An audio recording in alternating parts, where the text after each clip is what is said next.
ครับมาพบกับเรานะครับ DIY by JoJo นะครับวันนี้นะครับเรามีอุปกรณ์อย่างหนึ่งนะครับที่มันเสียนะครับนั่นก็คือนี่ตัวนี้เป็นเครื่องเจาะดินนะครับเป็นเครื่องเจาะดินนี่แกนจะเป็นแบบนี้นะครับอาการนะครับของเครื่องตัวนี้ก็คือพอเราดึงรางสตาร์ทนะครับ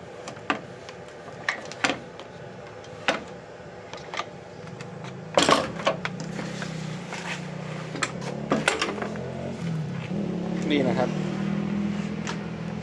เดี๋ยวผมไม่ถนัดเลยเดี๋ยวขอวางกล้องแป๊บหนึ่ง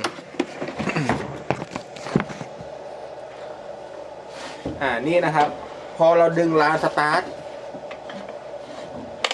นี่นะครับรางสตาร์ทรูดนะครับผมเดี๋ยวเราจะมาลองแกะกันดูนะครับว่าเจ้า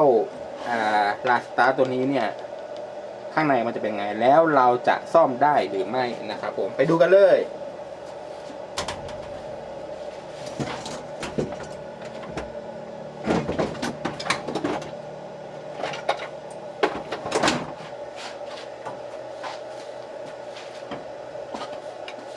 อุปกรณ์ที่ต้องใช้นะครับอันนี้มันจะเป็นน็อตหกเหลี่ยมนะครับเป็นน็อตหกเหลี่ยมซึ่งเราจะต้องใช้นี่ประแจหกเหลี่ยมนะครับอันนี้ก็ซื้อเป็นชุดมาเลยนะครับมันก็จะมีหลายเบอร์หลายไซส์และข้อดีของแบบนี้คือมันไม่ค่อยหายนะครับผม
นี่นะครับ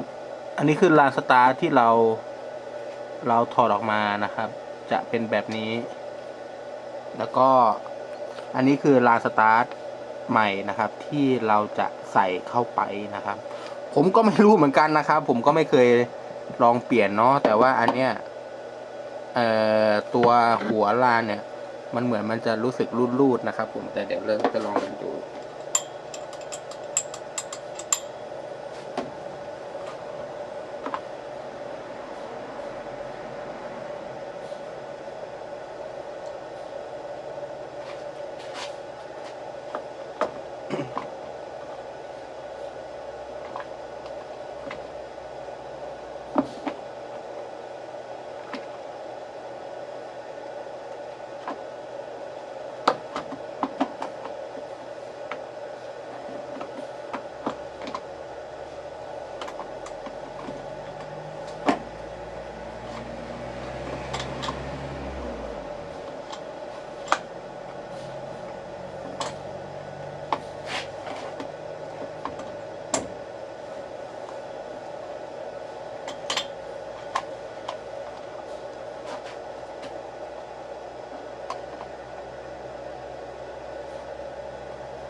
นี่นะครับแล้วก็เรียบร้อยแล้วนะครับในการที่เราซ่อมเครื่องเจาะดินนะครับผมเดี๋ยวเราจะสตาร์ทกันให้ดูจากที่ลานตัวนี้นะมันรูดปุ๊บแล้วมันก็ดังแครกนะครับเราจะมาลองดูอันนี้กันเดี๋ยวเราเปิดสวิตช์ก่อนนะครับเสร็จแล้วเราก็แยกน้ำมันนิดนึง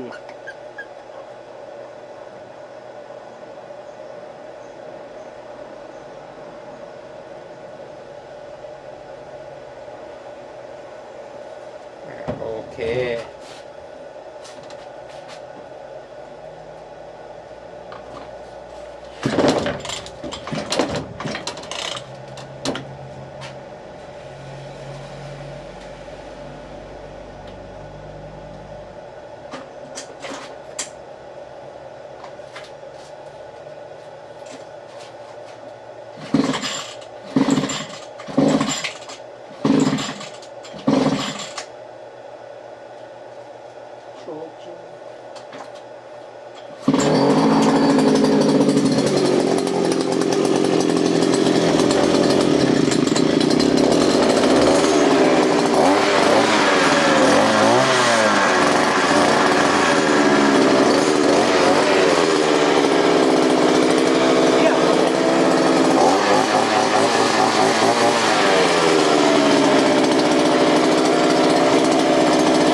โอเคฝากกดไลค์กดแชร์แล้วก็กด Subscribe ด้วยครับผมบ๊ายบาย